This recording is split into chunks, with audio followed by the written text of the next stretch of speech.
How's it going, everyone? Welcome to Investment for Beginner. My name is Andy and I want to thank you for checking out this channel and our fourth episode.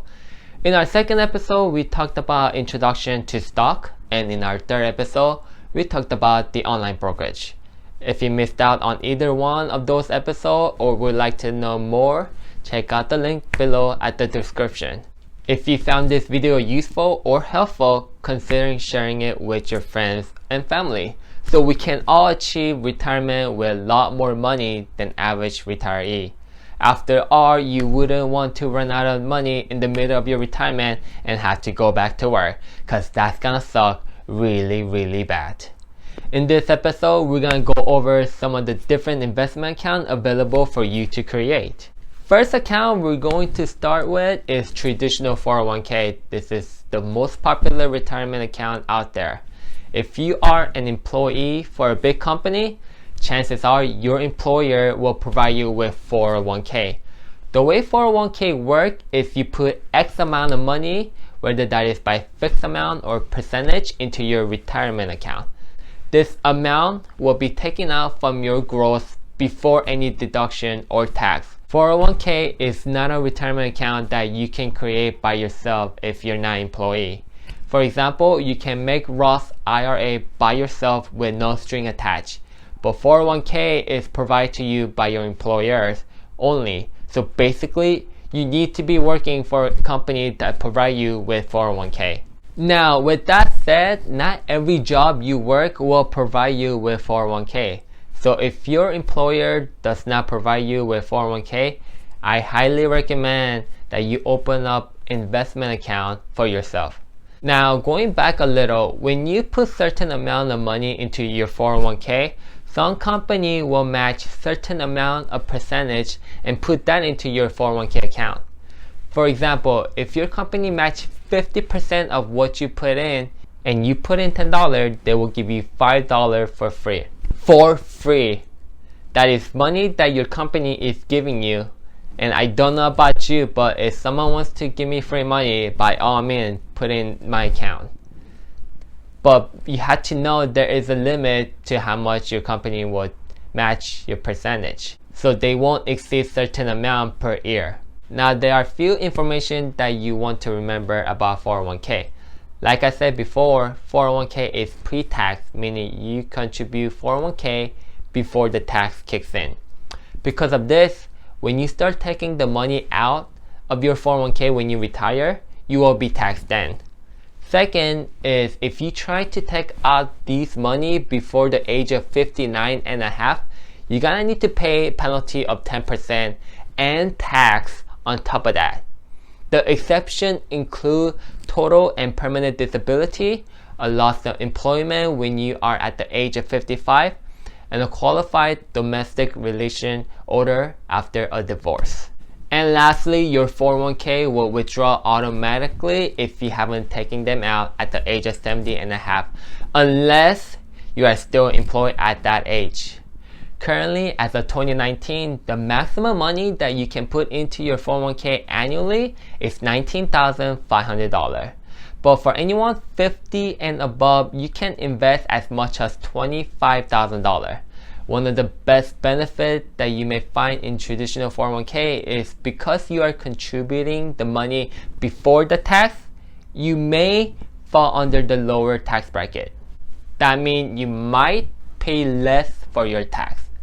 Lastly, the investment option from 401k is very limited compared to Roth IRA. I will show you my 401k account and what are the available investment options that I have from my employers in future video. Now you have the other side of traditional 401k, which is Roth 401k. The main difference between traditional 401k and Roth 401k is that Roth 401k is post-tax. This means whatever money you see on your account is exactly what you will have. You don't have to worry about how much it will be taxed or try to calculate what your actual amount of money will be. You still have the same limit of $19,500 a year or $25,000 for anyone 50 years old and older. You can contribute both in traditional and Roth 401k, but the only catch is you cannot exceed the annual limit combining the both accounts. Third, we have my personal main investment account, Roth IRA. Now, for the sake of repeating Roth IRA numerous of times, I'm just gonna call it Roth. Roth is an account that you create from any online brokerage as long as they provide such account and deposit the money you made into the Roth. Your Roth money is tax-free because these money are leftover money that you have left from your earning after you pay the taxes. So whatever money you see in your account, that is all yours. You do not owe Uncle Sam a single penny. Now, the downside is the annual amount of money that you can deposit into Roth as of 2019 is $6,000, which is far less than what you can put in 401k. If you are over 50, that limit from $6,000 is increased to $7,000. But keep in mind that if you only make $5,000 in a year, you can only put $5,000 and not $6,000. That's because you should only have $5,000 of income net. And if you didn't make any money, then you cannot put money into Roth because you shouldn't have any money to invest with. Now, if you make too much money, you are not eligible to contribute anything into your Roth. For those that file single, that is $137,000 or more. If you are married, you had to make more than $203,000. Roth account usually have limitless amount of option of investing, providing you with many more ways to invest. In order to start withdrawing the money from the Roth, you had to be at least 55 and a half years old. But there is a catch.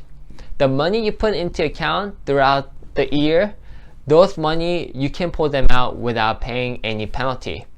Alright, so for example, let's say you have $100,000 in your Roth.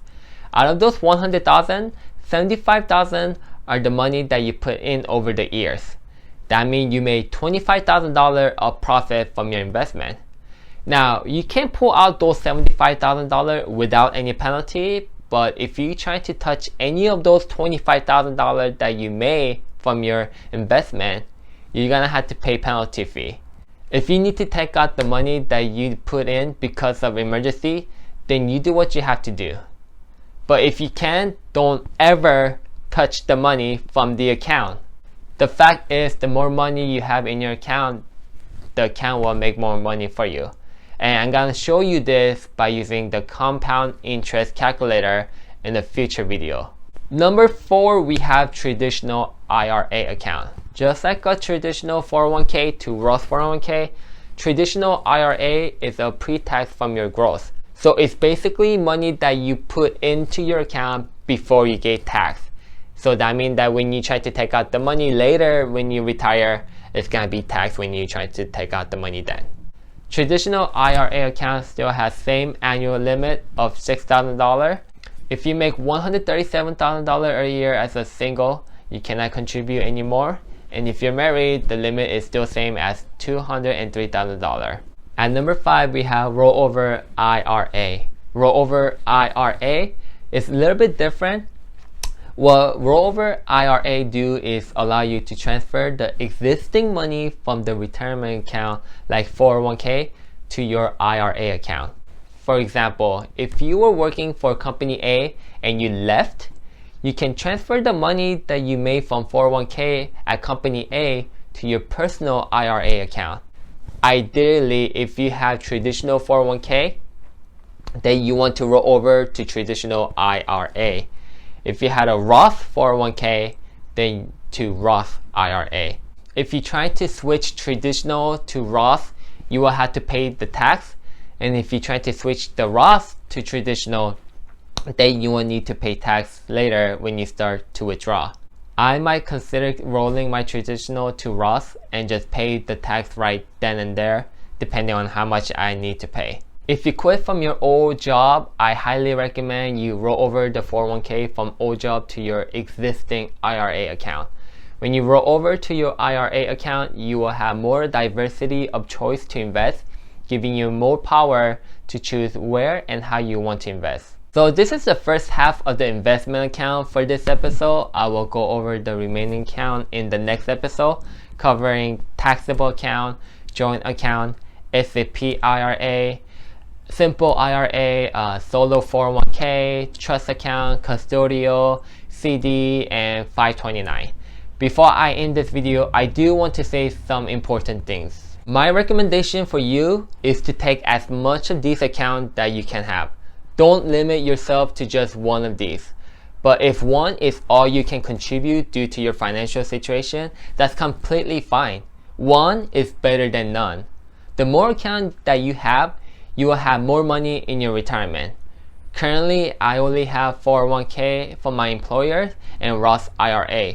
Starting new year, I am considering opening up a taxable account under Fidelity, which will allow me to increase my investment portfolio. I also have life insurance from New York Life that I can withdraw as a retirement money by forfeiting the money my family will have received from my death. The plan that I have with New York Life provide me with this type of choice, so that way my retirement nest is not coming from just one source, or in this case, two sources. My employer also provide pension. Pension is another source of retirement money that you can have from your employers. I will make future video about pension, so make sure to subscribe so you don't miss out on the video. And if I stick around with my current employee until I retire, I will be getting money from my pension on top of everything I mentioned above.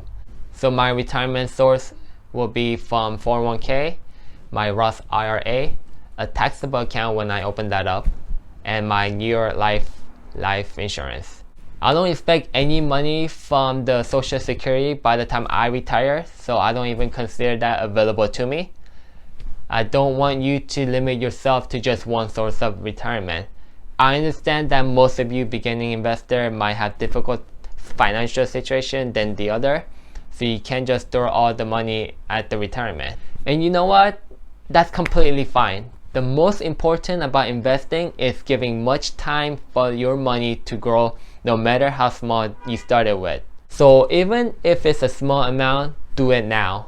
The longer you wait, more money you are missing out. And this is probably gonna be the most difficult part for you. You have to willing to make it work. You have to start making better budget plan. If you go out and eat 3 times a week, you might want to go out 1 time a week and save those $10 to $20. Saving just $10 a week is $520 a year. In future video, I will go over a compound interest calculator to show you how much small amount of money can grow into huge with given long time. How well off you want to be when you retire depends on how much you're willing to sacrifice now. I have faith in you because I'm sure you're watching this channel to be financially free in the future. If you stick around to this end, thank you very much for watching this video. I appreciate every minute that you watched because that means that you don't want to miss out on any information. More importantly, I hope you learned more than you did before start watching this video, and that it will help you invest smarter. Until next video, remember to keep your faith in your investment and don't be too quick to drop when they fall.